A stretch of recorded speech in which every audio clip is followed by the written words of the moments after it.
ঠিকাদাৰক ডাঙৰ ডাঙৰ প্ৰজেক্ট দিবলৈ পইচা আছে,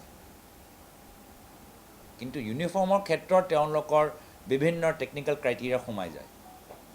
আজি যদি ভাৰতৰ অৰ্থনৈতিক গতি যদি ইমানে গতিশীল হৈছে, তেতিয়াহ'লে আজি আমি ভাল ইউনিফৰ্ম, ভাল কিতাপ, ভাল ডেস্ক, ভাল কম্পিউটাৰ, ভাল স্কুল, ভাল ক্লাছৰুম কিয় দিব পৰা নাই?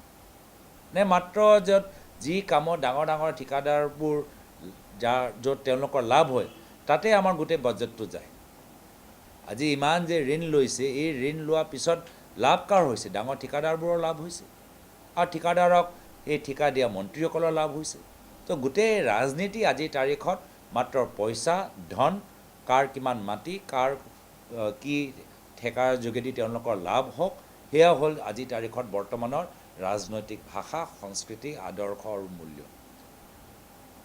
আমাৰ কথাটো পৃথক, আমাৰ কথাটো বেলেগ।